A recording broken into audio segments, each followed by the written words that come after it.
नमस्कार, आप देख रहे हैं कैपिटल टीवी बिहार। मैं हूं आपके साथ सृष्टि शाह। बिहार की राजनीति में इस समय एक ऐसा मुद्दा भड़क उठा है जिसने सत्ता पक्ष और विपक्ष दोनों को आमने सामने लाकर खड़ा कर दिया है। मामला सिर्फ सुरक्षा का नहीं बल्कि उस राजनीतिक संदेश का है जो जनता तक पहुंच रहा है।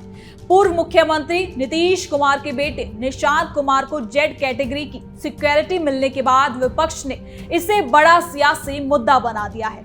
आरजेडी और कांग्रेस दोनों ने इस फैसले पर गंभीर सवाल उठाए हैं। विपक्ष का आरोप है कि बिहार में बेरोजगारी, अपराध, शिक्षा और विकास जैसे असली मुद्दों को छोड़कर सरकार परिवार के लोगों को सुविधाएं देने में लगी है।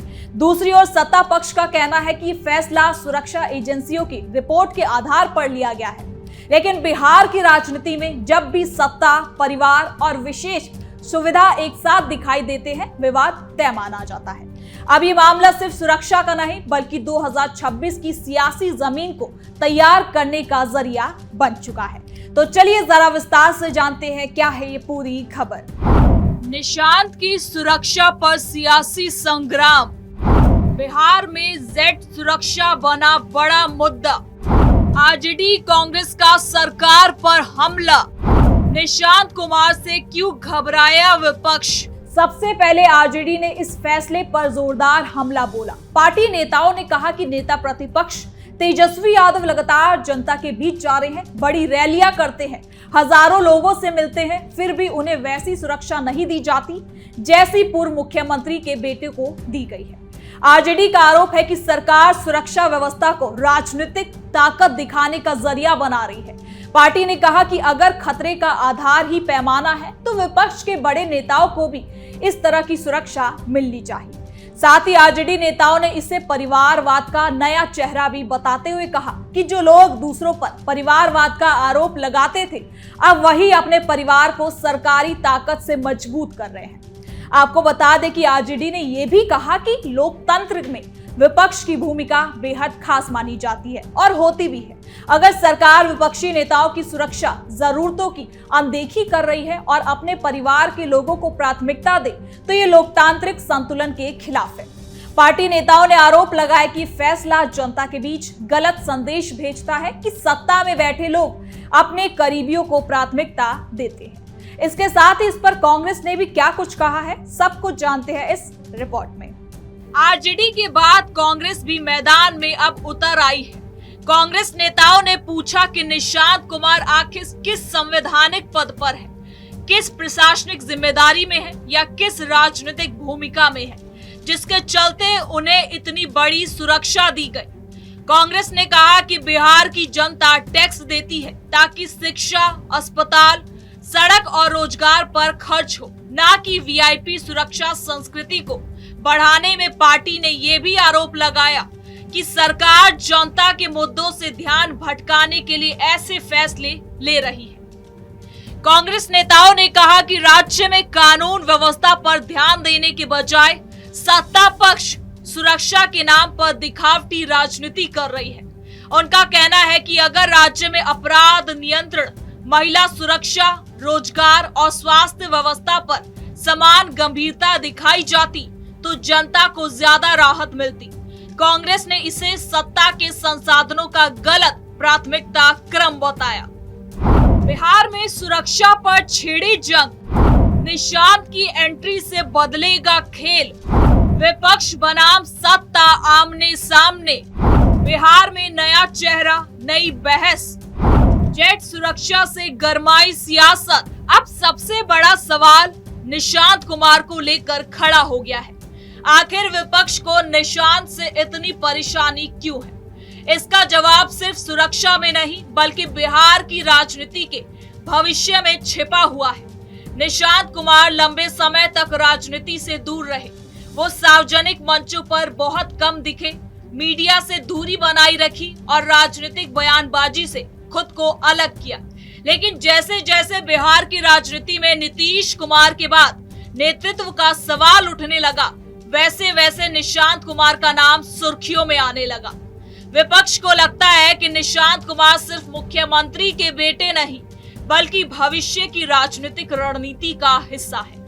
अगर उन्हें सुरक्षा दी जा रही है, सार्वजनिक रूप से महत्व दिया जा रहा है और प्रशासनिक स्तर पर पहचान मिल रही है, तो इसका सीधा मतलब ये निकाला जा रहा है कि आने वाले समय में उन्हें राजनीति में सक्रिय भूमिका दी जा सकती है।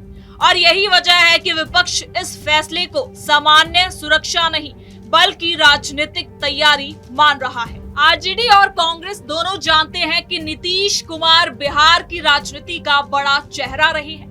उन्होंने कई सालों तक राज्य की राजनीति को प्रभावित किया।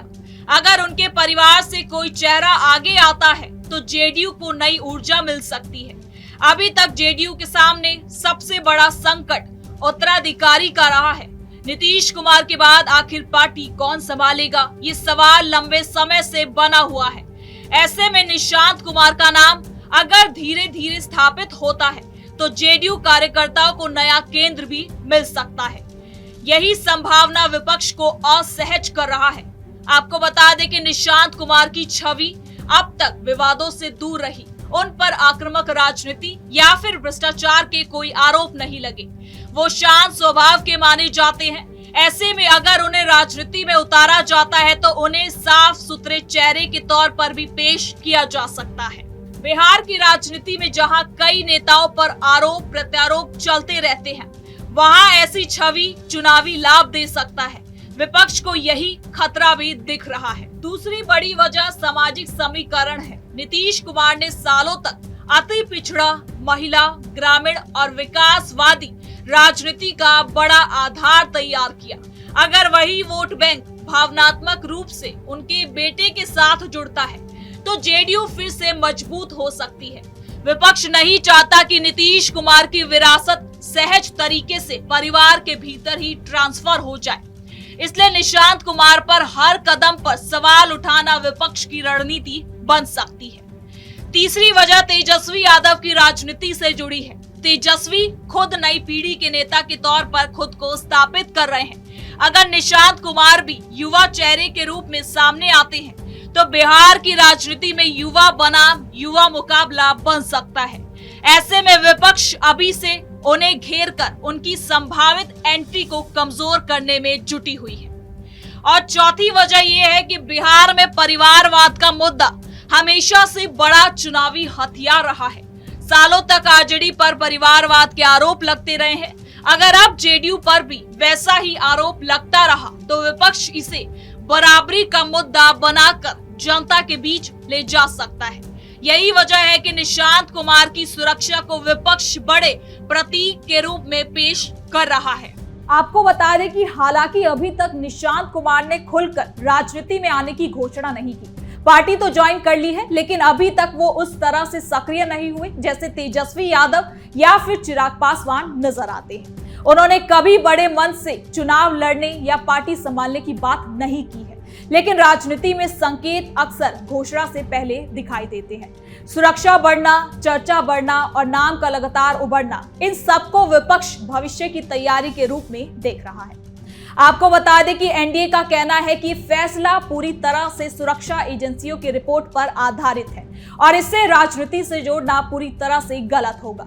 लेकिन फिलहाल इतना तो तय है कि निशांत कुमार अब सिर्फ निजी जीवन तक सीमित नहीं रह चुके हैं, वो बिहार की राजनीति में बहस का केंद्र बन चुके हैं। विपक्ष उन पर सवाल उठा रहा है, सत्ता पक्ष बचाव कर रहा है और जनता ये देख रही है कि क्या ये सिर्फ सुरक्षा का मामला है या फिर आने वाले समय की बड़ी सियासी पटकथा का शुरुआत। कुल मिलाकर अब आने वाले महीनों में अगर निशांत कुमार सार्वजनिक रूप से ज्यादा एक्टिव दिखते हैं तो ये बहस और ज्यादा तेज होगी। अगर वो राजनीति से दूर रहते हैं तब भी ये विवाद लंबे समय तक सुर्खियों में रहेगा।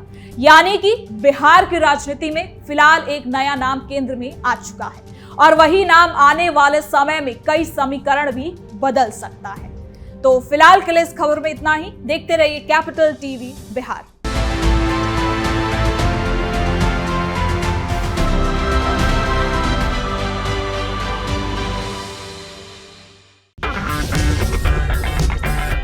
अगर आपको हमारा वीडियो पसंद आया हो तो इसे लाइक करें, हमारे चैनल को सब्सक्राइब करें और हाँ, बेल आइकन दबाना ना भूलें ताकि आप तक हमारे वीडियो की नोटिफिकेशन पहुंचती रहे। आप अपना सुझाव हमें कमेंट बॉक्स में दे सकते हैं। हमारे साथ जुड़ने के लिए शुक्रिया।